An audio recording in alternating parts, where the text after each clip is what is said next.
Voici une synthèse générale du thème faire la guerre, faire la paix, les formes de conflit et les modes de résolution. Tout d'abord, commençons par faire la guerre, faire la paix à l'époque moderne.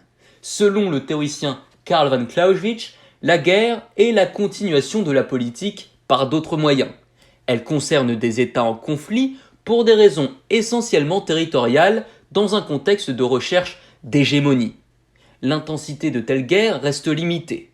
Les guerres européennes des XVIIe et XVIIIe siècles correspondent à ce modèle.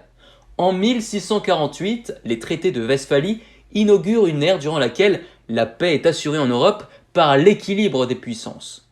La paix résulte d'un accord trouvé entre les belligérants qui restent soucieux de respecter la souveraineté des États et l'inviolabilité des frontières, de maintenir des équilibres géopolitiques. Intéressons-nous désormais à l'époque contemporaine. Au XIXe et XXe siècle, la montée des seuils de violence est continue. À partir de la Révolution française, la guerre oppose des nations et selon Clausewitz, elle tend à devenir absolue. L'usage d'armes toujours plus efficaces, mais aussi le fait que les civils deviennent des cibles privilégiées, conduisent à un paroxysme de violence avec les deux guerres mondiales et les génocides. Au XXe siècle, la Société des Nations, et surtout l'ONU après 1945, manifestent la volonté d'établir la paix par la sécurité collective. Au temps de la guerre froide, donc de 1947 à 1991, la dissuasion nucléaire éloigne le spectre d'un conflit armé entre les États-Unis et l'URSS, les deux superpuissances qui dominent le monde. Enfin, pour conclure, faire la guerre, faire la paix, des problématiques aujourd'hui renouvelées. Les guerres contemporaines répondent à des logiques complexes. Elles impliquent des acteurs toujours plus nombreux, notamment non étatiques, groupes de rebelles, pirates, milices, terroristes, et sont pour la plupart intra-étatiques. Elles mettent en lumière la fragilité des États plutôt que leur force.